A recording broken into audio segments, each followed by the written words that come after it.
BJP सत्ता के लिए कैसे बेचैन रहती है और बीजेपी को सत्ता के लिए जिसके भी साथ जाना पड़े या जिसको भी अपने साथ लाना पड़े, जिसके भी साथ खड़ा होना पड़े, सब मंजूर है। सुप्रीम कोर्ट के अंदर एक फैसला आना है। फैसला अभी आया नहीं है, लेकिन बीजेपी के अंदर डर का माहौल कुछ ऐसा है कि बताया यह जा रहा है कि महाराष्ट्र में सत्ता पलट ना जाए, सत्ता चली ना जाए, और इसीलिए बीजेपी ने अभी से प्रबंध करना शुरू कर दिया है। और ये मैनेजमेंट का काम कौन करता है, मैनेजमेंट में कौन माहिर है, किसकी ज्यादा जो है वो चाणक्य नीति चलती है, ये देश ने कई बार कई मौकों पर देखा है। अब बड़ी एक घटना महाराष्ट्र में होगी या नहीं होगी, ये आने वाले वक्त में कुछ दिनों में और तस्वीर साफ हो जाएगी। हालांकि अभी भी बयान कुछ आया, फिर उसके बाद फिर बयान पलट गया। मैं एक एक करके सारी चीजें, सारी पहलू आपके सामने रखता हूं। सबसे पहले मैं बैकग्राउंड बताता हूं इस खबर का, ताकि आप समझ पाएं कि क्या मसला है। दरअसल सुप्रीम कोर्ट के अंदर उद्धव ठाकरे और शिंदे का मामला चल रहा है और सुप्रीम कोर्ट ने अपना फैसला सुरक्षित रखा हुआ है। अब सुप्रीम कोर्ट को अपना फैसला सुनाना है और सुप्रीम कोर्ट अगर वो फैसला उद्धव के पक्ष में सुना देगा, शिंदे के खिलाफ अगर वो फैसला चला जाता है, तो शिंदे के साथ में जो 40 विधायक आए थे वो अयोग्य करार दिए जाएंगे। और 40 विधायक अगर अयोग्य करार दे दिए गए, डिस्क्वालीफाई हो गए, तो यानी उनकी विधायकी चली जाएगी, जैसे राहुल गांधी को डिस्क्वालीफाई किया गया। अब अगर वो डिस्क्वालीफाई हो गए, 40 विधायक चले गए, तो बीजेपी की महाराष्ट्र के अंदर सरकार गिर जाएगी। फिर इलेक्शन होगा, इलेक्शन अगर होगा, चुनाव अगर होगा, तो फिर वहां पर जो है फिर क्या होगा कि फिर जो महाराष्ट्र में लगातार उद्धव ठाकरे चुनौती दे रहे हैं, यहां तक कि उद्धव ठाकरे के लड़के आदित्य ठाकरे चुनौती दे रहे हैं कि वर्ली से आकर के मेरे खिलाफ चुनाव लड़ लो, एकनाथ शिंदे को कह रहे हैं। और एकनाथ शिंदे कह रहे हैं जवाब नहीं दे पाऊंगा मैं। तो फिर चुनाव में जो है ऐसी पटकनी पड़ेगी कि बीजेपी के रास्ते चारों बंद हो जाएंगे। और इसीलिए जो है वो चीजें कुछ और चली। क्या चीजें चली, मैं आपको कुछ खबरें दिखाता हूं। ये आप देखिए, हिंदुस्तान की खबर है, दबाव है कुछ विधायक छोड़ सकते हैं। अब तो शरद पवार ने भी मान ली पार्टी में टूट की बात। दूसरी खबर आप देखिए, शरद पवार के हाथ से फिसल सकती है एनसीपी, भतीजे अजीत संघ 35 विधायक छोड़ सकते हैं, साथ खुल करके बगावत। अब यह क्या फैसला है, यह क्या रणनीति है? दरअसल बीजेपी तैयार कर रही है, एनसीपी के 53 विधायक हैं और बताया जा रहा है कि बीजेपी तैयारी कर रही है कि 40 विधायक लेकर के अगर अजीत पवार आ जाते हैं तो ना उनके ऊपर दल बदलू कानून लागू होगा और ना वो विधायक जो है वो अयोग्य करार दिए जाएंगे।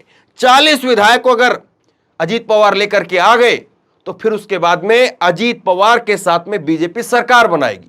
जैसे अजीत पवार के साथ में एक बार पहले भी जो सुबह सुबह देवेंद्र फडणवीस शपथ ले चुके थे, फिर उसके बाद में क्या कुछ हुआ वो आपने देखा है। अब अजीत पवार ये चाहते हैं कि उनको मुख्यमंत्री बनाया जाए। इस बार जब आपने शिंदे को बना दिया तो उनको मुख्यमंत्री बनाया जाए, खबरें ये भी आ रही है। लेकिन खबरें इसके अलावा कुछ और भी आई। क्या खबरें आई देखिए आप। खबरें ये आई, अजीत पवार का बयान देखिए। ये मैं अभी हाल का ट्वीट आपको दिखा रहा हूं, न्यूज़ 24 की खबर है, 2:36 दोपहर की आज की खबर है। मेरे बारे में फैली अफवाहों में कोई सच्चाई नहीं है, मैं एनसीपी के साथ में हूं और रहूंगा। एनसीपी छोड़ने की खबरों पर एनसीपी नेता अजीत पवार का बयान। दूसरा बयान आप देखिए, यह बयान भी जो है वो आज ही का बयान है। यह सब अफवाह है, अजीत पवार जी हमारे महत्वपूर्ण नेता है। अजीत पवार के बीजेपी में शामिल होने पर संजय राउत।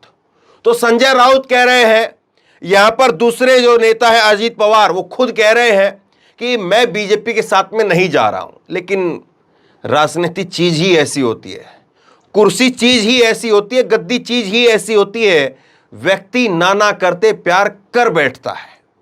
और यही बात जो है महाराष्ट्र के अंदर चल रही है कि महाराष्ट्र के अंदर अगर सुप्रीम कोर्ट का फैसला, या हो सकता है कि बीजेपी को कुछ हिंट मिल गया हो, बीजेपी को कुछ जानकारी मिल गई हो, और इसीलिए यहां पर एनसीपी के साथ में, अजीत पवार के साथ में पिंग बढ़ाना शुरू कर दिया है।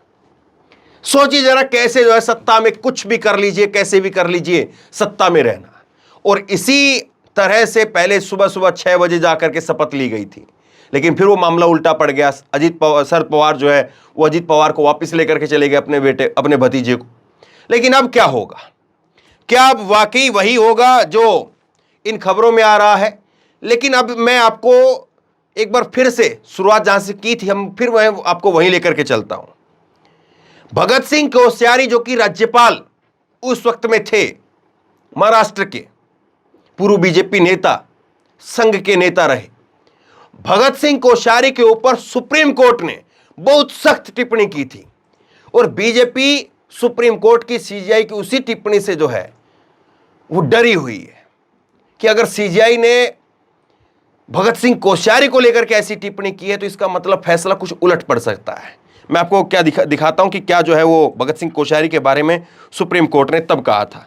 ये खबर आप देखिए 16 मार्च 2023 की खबर है। महाराष्ट्र में सत्ता का खेल और वो 5 सवाल जो राज्यपाल रहे कोश्यारी पर सुप्रीम कोर्ट ने उठाए।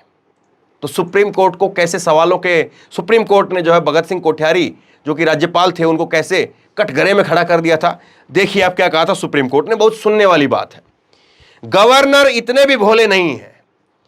जब सुप्रीम कोर्ट ने भगत सिंह कोश्यारी की भूमिका पर सवाल उठाए, सवाल खड़े किए, तो लाइव लॉ में छपी एक रिपोर्ट के मुताबिक सीजीआई डीवाई चंद्रचूड़ ने सुनवाई के दौरान कहा, क्या कहा आप ध्यान से सुनिए।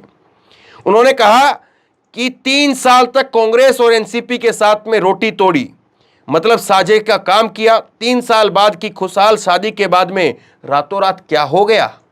यानी 3 साल तो आप मियां बीबी की तरह से जो है वो साथ साथ रहे, और फिर अचानक से रातों रात आप कहते हैं कि 34 विधायक असंतुष्ट हैं। देखिए आप आगे, राज्यपाल को खुद से यह सवाल पूछना होगा कि आप 3 साल से क्या कर रहे थे।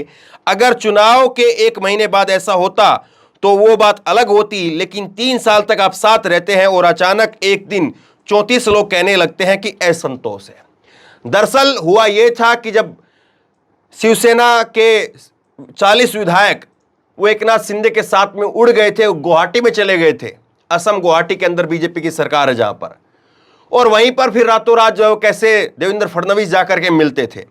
फिर उसके बाद में जब विधायक वापस आए तो तुरंत आनंद फानन में जो है वो विधायकों को राज्यपाल ने जो करवाना चाहिए था वो नहीं करवाया, बल्कि जो नहीं करवाना चाहिए था वो करवा दिया। और इसीलिए जब सुप्रीम कोर्ट के अंदर उद्धव ग्रुप गया तो राज्यपाल की भूमिका जो है उस सवालों के घेरे में आ गई, और राज्यपाल के ऊपर इस तरह की टिप्पणी की है।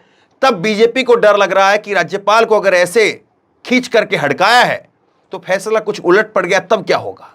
फैसला अगर उलट पड़ गया तो सत्ता चली जाएगी, और वो मंजूर नहीं है। तो फिर रास्ता क्या? फिर रास्ता अजीत पवार के 40 विधायक। लेकिन क्या वाकई ऐसा हो पाएगा? वो तो वक्त बताएगा। अजीत पवार आज मना कर रहे हैं, लेकिन क्या होगा? लेकिन ये एक बात तो बिल्कुल साफ हो गई है, तय मान करके चलिए कि राजनीति में टिके रहने के लिए जो पार्टी अपने आप को विश्व की सबसे बड़ी पार्टी बताती है, चाणक्य बताती है, दुनिया भर के सबसे बड़े लीडर उनके पास में है, उनको भी कैसे जो है वो महाराष्ट्र को कैसे कैसे करके चलाना पड़ रहा है। सोचिए जरूर।